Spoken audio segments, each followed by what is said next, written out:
building trust. Struggling through a cold, but here. Trying not to get that cold.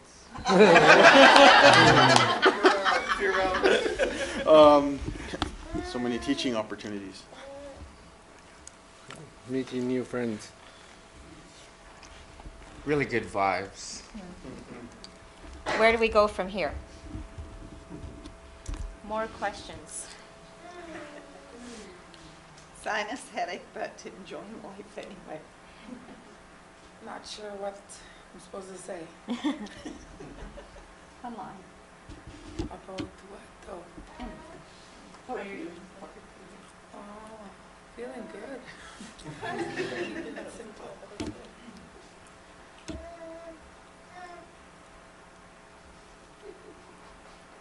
The energy of everyone that touches this rock is in this rock. Fantastic sleep, feeling refreshed. Looking forward to next steps. Connections and provocations. Room to breathe. Learned helplessness. Context, history, responsibility.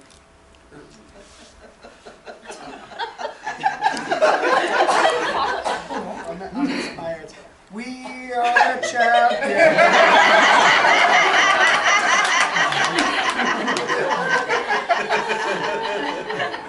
Randy rocks. Heart. Not the band.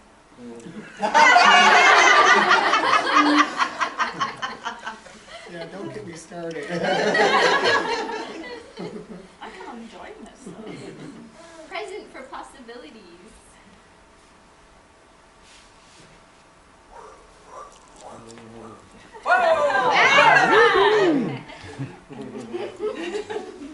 Happy confusion.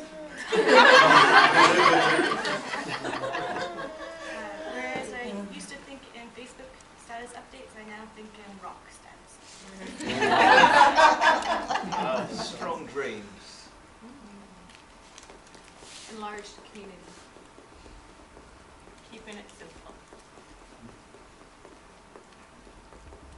Done.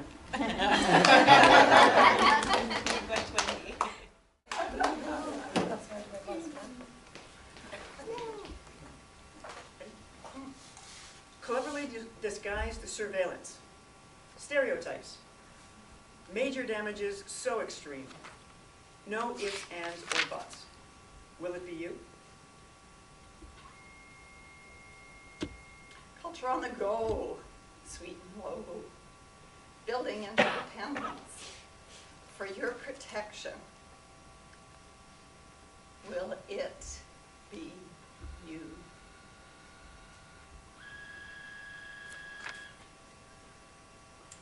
Inspiring and transforming. Aboriginal leadership. Realize sovereignty. Light fires. Will it be you?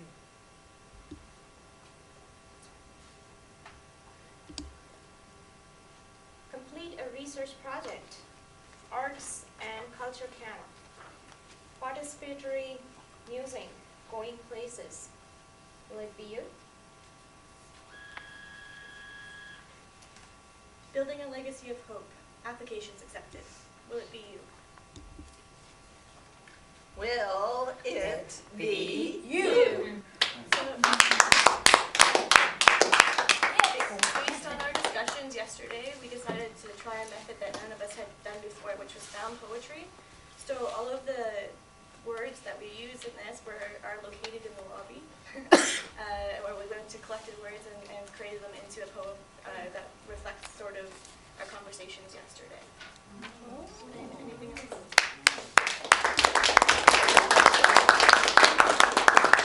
We all knew that, well, some of us knew the title, but we didn't know exactly the method, so.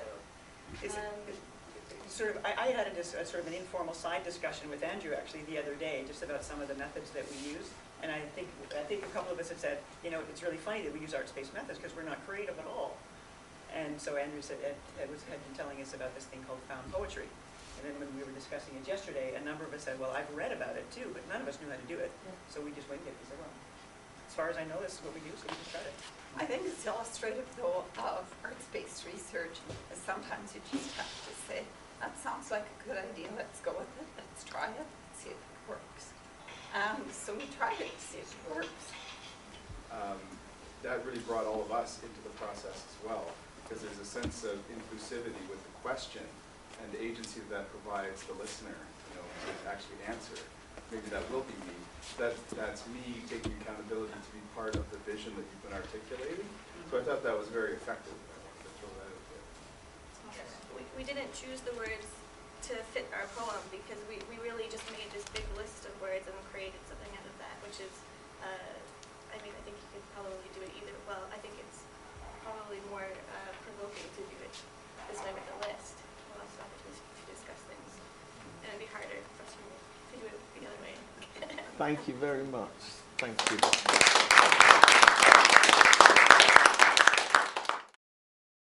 So this requires a bit of participation.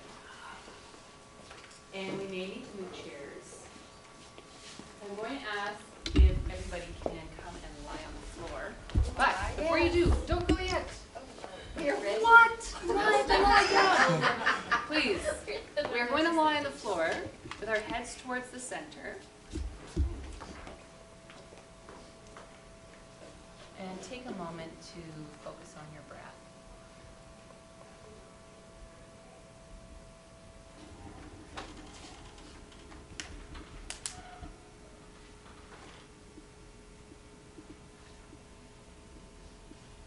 And as you focus on your breath, and as you are attentive to the sounds in the room,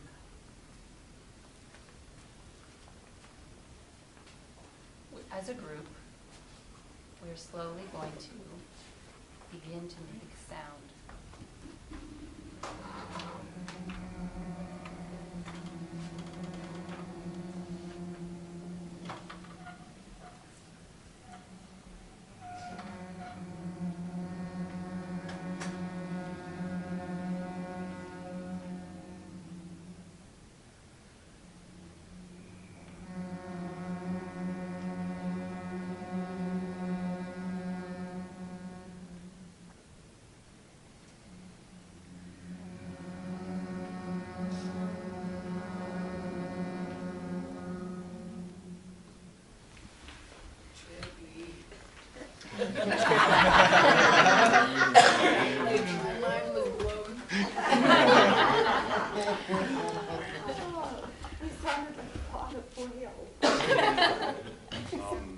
It was kind of like a metaphor, right? So when we go to do research, like sometimes we come in with this concept that we have to have objectives filled.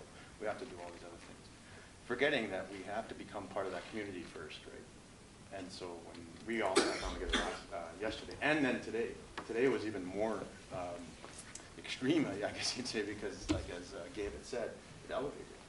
The reason why is because, well, everybody was working together. The breathing, the sounds, and everything, like, and that's what a community project is supposed to do. Right? And me, I'm only speaking from personal experience, being from a First Nations community. There's so much dysfunction. Very seldom do you get to have people working all together and actually expressing something like that.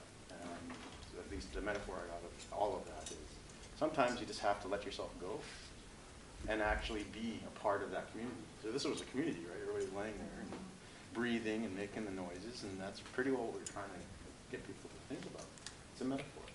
Metaphor, when you go out there and work with those First Nations Aboriginal communities, like, you got to be a part of that community. You don't just show up that one time for the project and then never come back.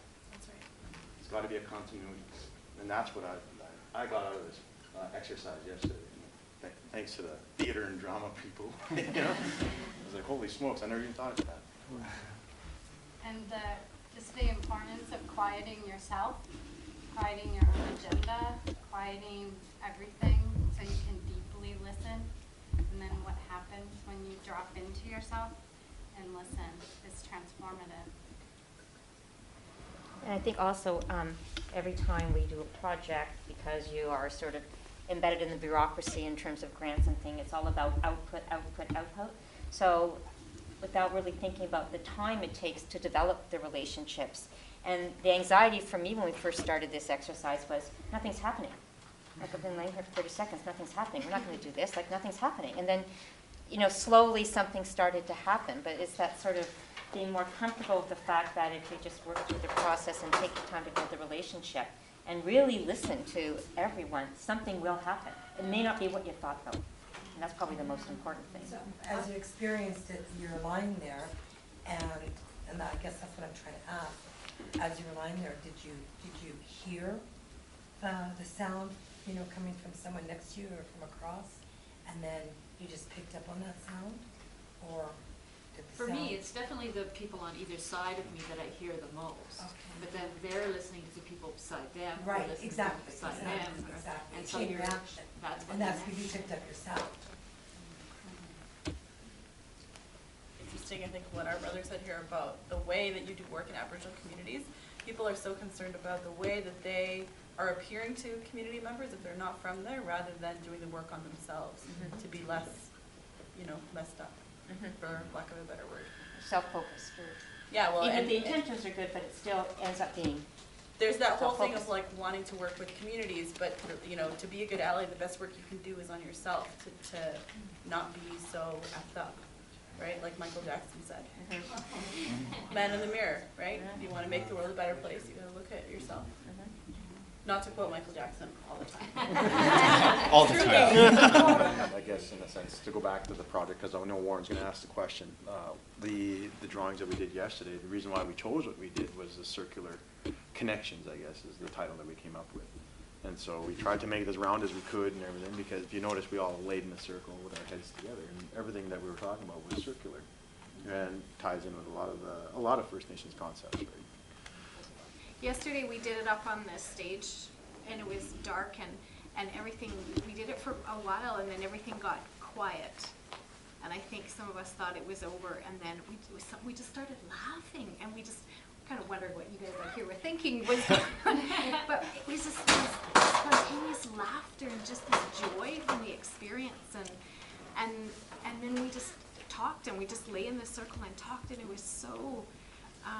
It was a beautiful experience, and we felt much closer with each other. And part of us doing this yesterday was we didn't feel we had a presentation to make. We felt that we needed to really focus on process and getting to know each other in a very meaningful way. And we didn't have anything to share with you.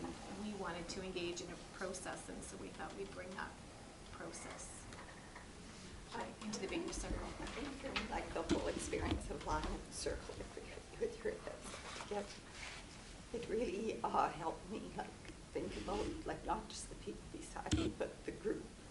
And I really kind of, I could feel my mind, my energy just kind of go and sit in the center.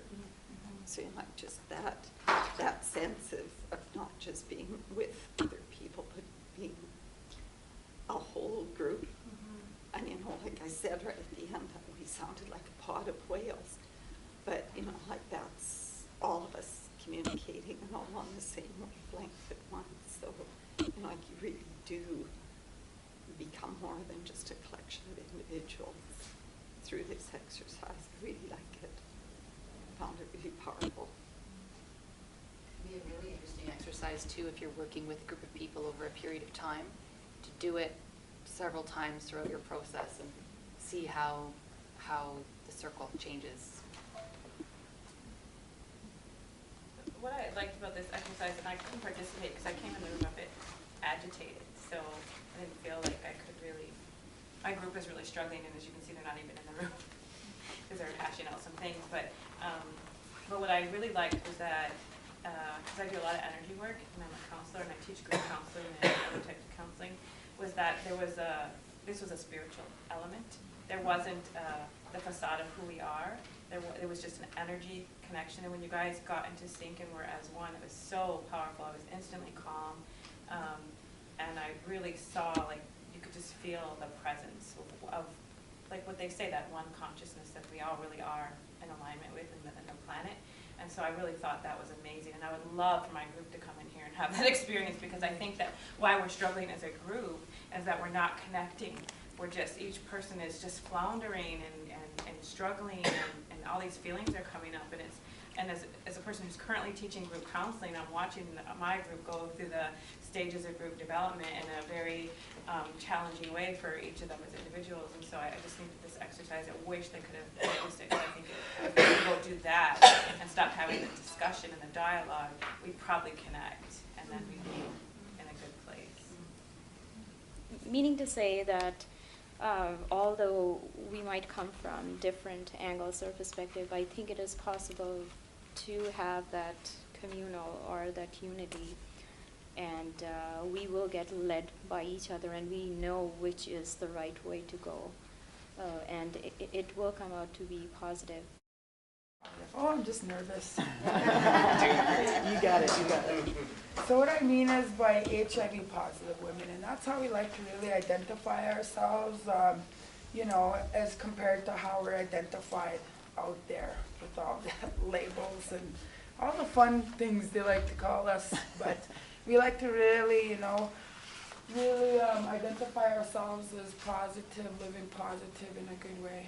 So this video is maybe kind of heavy, so just a little warning. It can, you know, be a bit heavy for you, but I share this with you in a good way in regards to, you know, that relationship between our women and, you know, the Western medical world, you know, that road that our people, you know, our people have to walk and navigate through that road, you know, especially in this journey with HIV. So we've come together in a good way to make this video to promote social change and advocacy.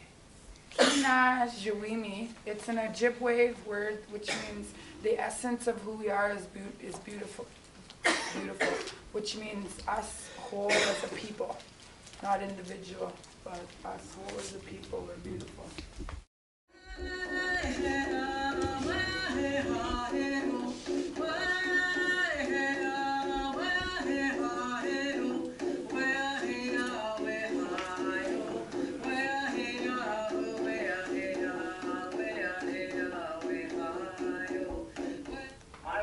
Rid of the Indian problem. Our objective is to continue until there is not a single Indian in Canada that has not been absorbed into the body politic. And there is no Indian question and no Indian department. That is the whole object of this bill.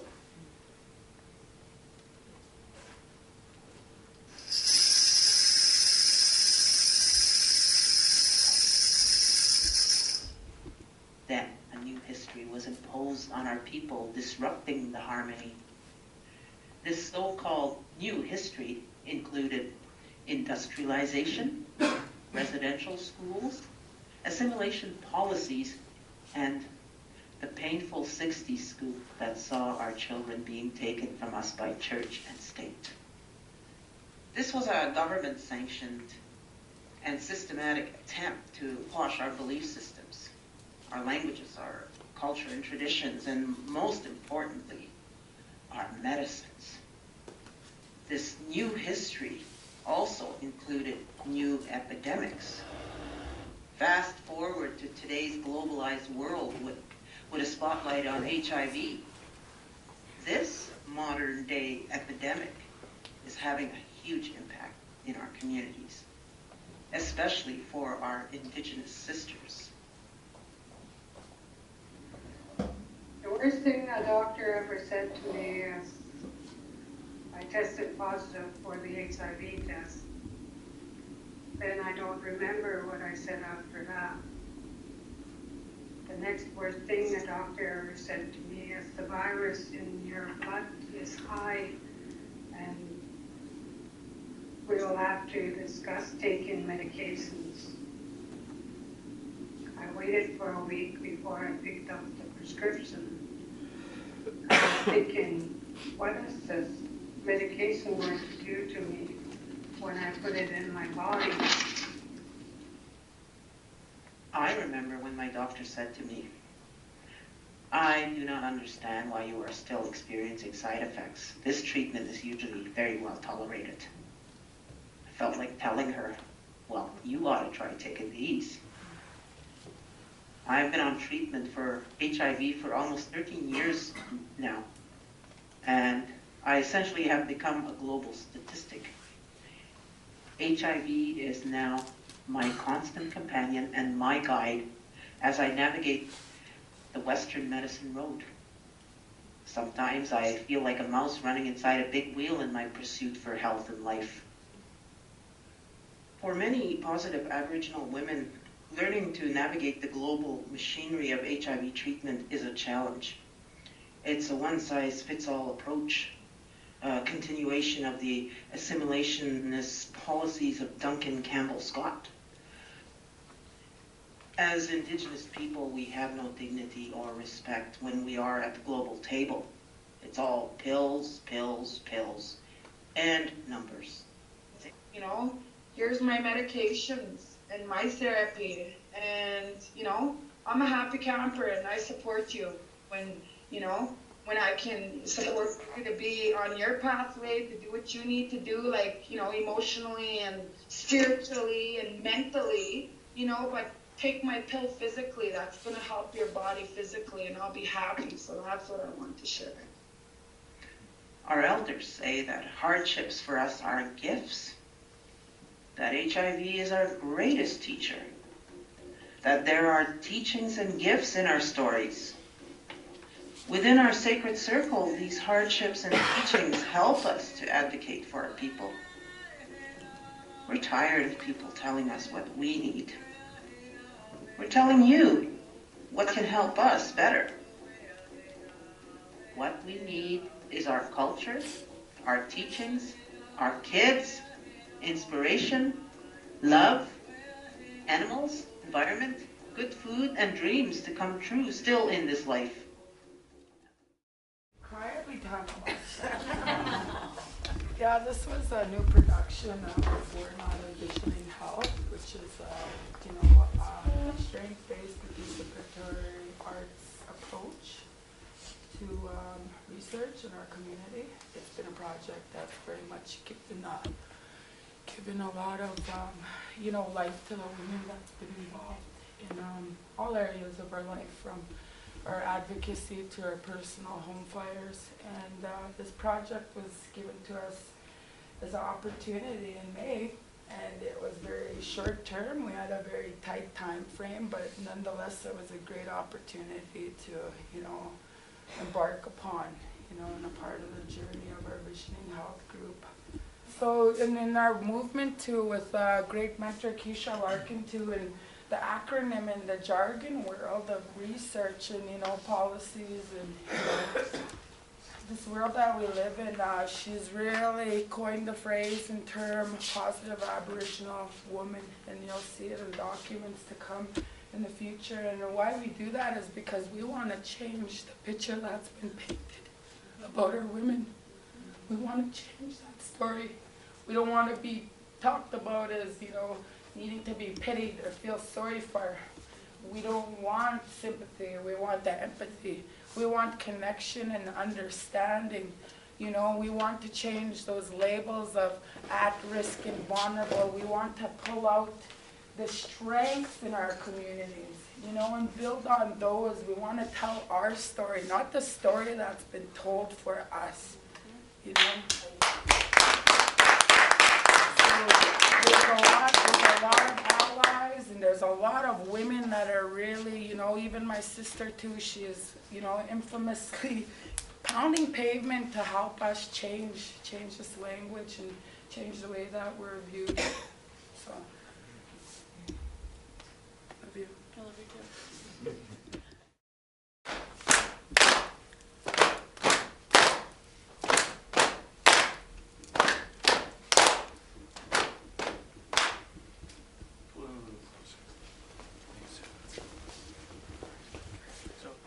So we're going to start with an exercise. It's an opening exercise that many of you may be familiar with, called Energy Ball.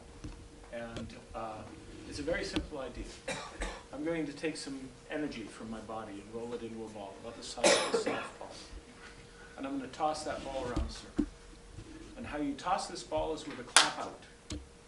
And how you catch it is with a clap in.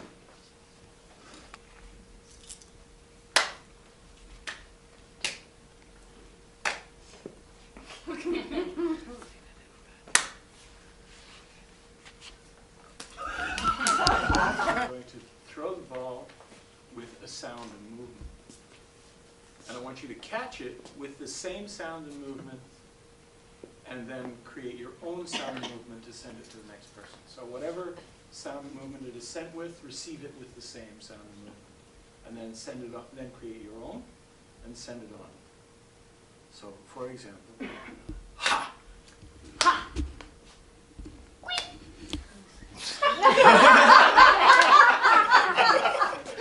I don't even know if I can make that sound.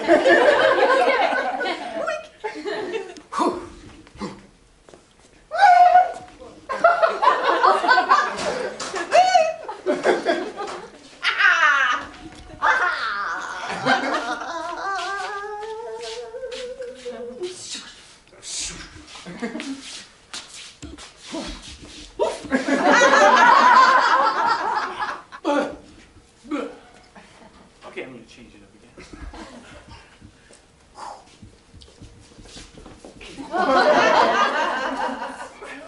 Then you throw that person.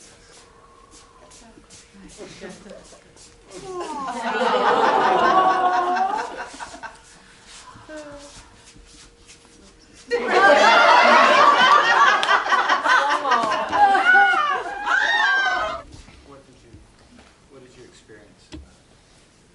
Got the energy and like warmth in my body.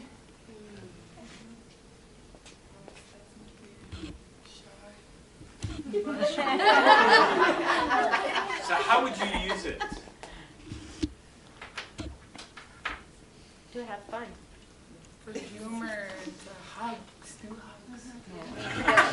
Really true, because some more than others had to just really trust that the person was going to catch them. I'm going to take some energy from my body. I'm going to give it to my partner. And you can accept it. And I'll give you some more. This space with your partners for the moment. Exchange energy with them. Give them energy, take energy from them. Allow them to take your energy. Refuse to allow them to take your energy. Refuse to accept energy. Accept it graciously. It's up to you. Make it so. Hold them more options.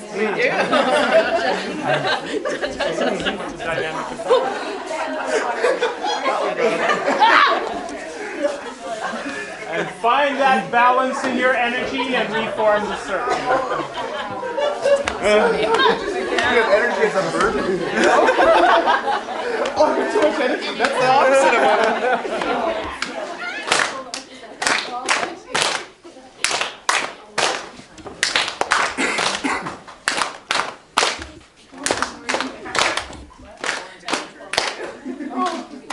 Okay, now we're going to do something a little different, and I'm going to ask you to, we're going to add some voice. And the voice we're going to add is in a theater exercise called Yes and. Invite everyone to a community dinner to talk about arts and change. Yes, and we could round dance. So that would go on. We could round dance. Yes, and we could do guerrilla poetry in downtown Regina. Yes. We could do guerrilla poetry in downtown Regina.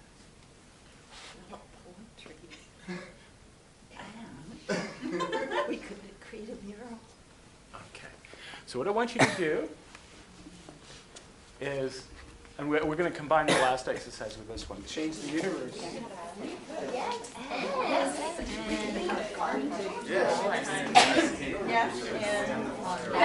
We could eat dark chocolate.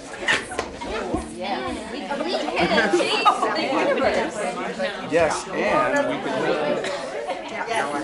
We could have a whole conference We could do spoken word. We could dip it in marshmallow sauce. Yes. And we could We could serve it with sarsaparilla from the 1800s. Now I'm going to invite you to think about the "we could" messages that you got. All the "we could" messages that you heard in the last moments. And I want you to think about this, and I'm going to invite someone, whoever would like to start, to come into the middle of the circle and create an image that is inspired by one of those "we could" messages. Now, add your own image to this, your own "we could" message. Everyone. Same.